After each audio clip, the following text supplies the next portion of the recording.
What's going on, y'all? It's Mason Bleasdell, your Austin real estate agent, and today I'm working from home in a t-shirt and a baseball cap. So kind of nice, but it's a beautiful day outside. I cannot complain at all. Austin this time of year is just lovely. So without further ado, let's jump right in. Today we are taking a look at some stats now that we are into April, looking back at March now that we have all the closed statistics.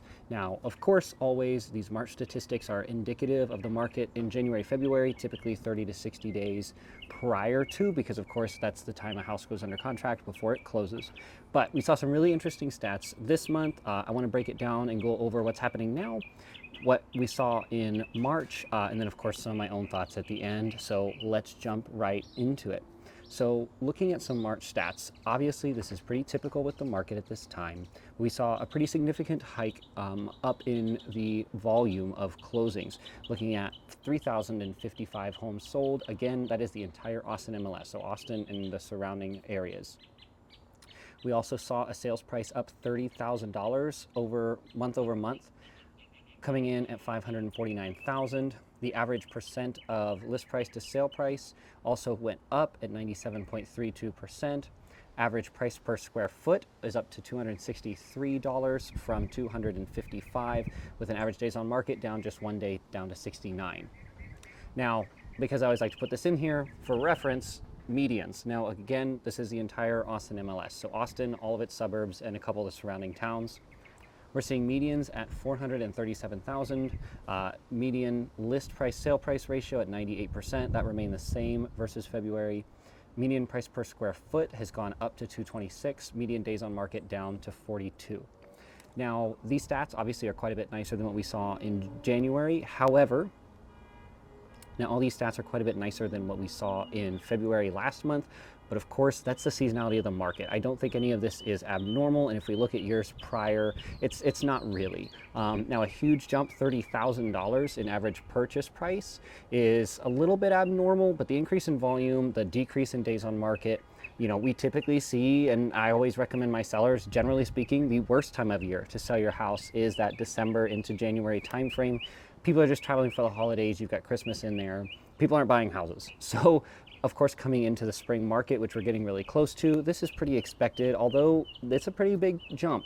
There definitely is some more interest in the market. We saw interest rates in the 7s not very long ago. We're now seeing them down in the low 6s.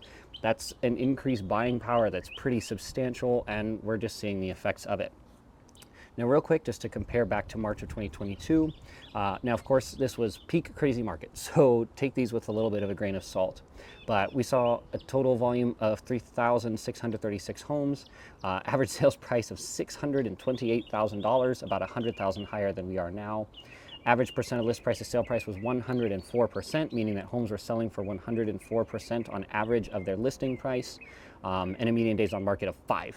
So anyways, dramatically different. Take those with a grain of salt. But you can see, when you see these clickbait headlines of, hey, the Austin market has crashed, it kind of has. Like from this peak, we're seeing almost 20% off. So needless to say, it's an adjustment. It's an adjustment that, in my opinion, was needed. No one wanted to go through what we went through for the past little while back in 2022. So glad to see this, but definitely, putting some context into what we're seeing right now. Now, I do want to jump into also some current stats. So in the last 7 days of the posting of this video, from April 19 to April 26, we saw 1,082 new listings. Pretty normal to see a little bit of a seasonal pickup as we're entering again into spring.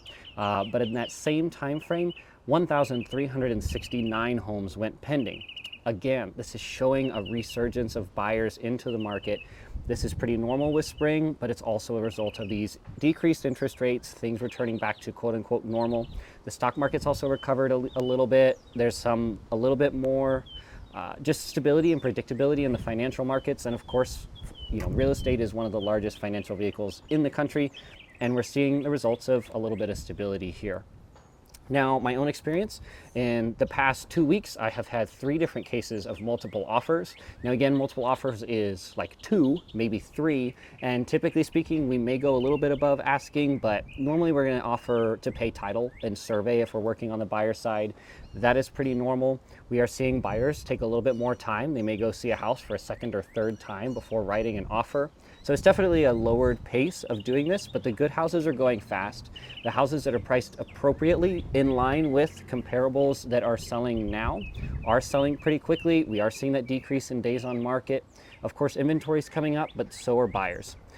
Personally, I've worked with several relocation buyers, new people looking to move here. That's pretty customary of the Austin market, and we're definitely seeing as we get out of the school season, a lot more people looking to actually make that move now.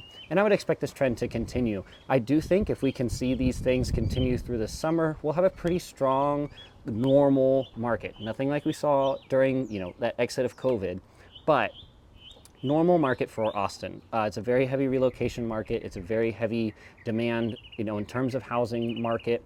We're seeing prices start to stabilize. There are still price drops, of course, but that listing price sale price ratio coming in around 97 is historically pretty healthy and historically what we've seen. So it's not anything crazy.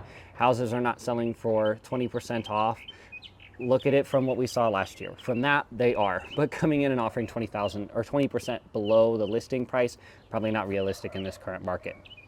Anyhow, thanks for joining me today. I do hope you found all of this informative. If you got any questions at all, reach out. I'd love to chat with you. Call, text, or email me at the info on the screen. And I look forward to seeing y'all in the next one. Have a great rest of your week. Take care.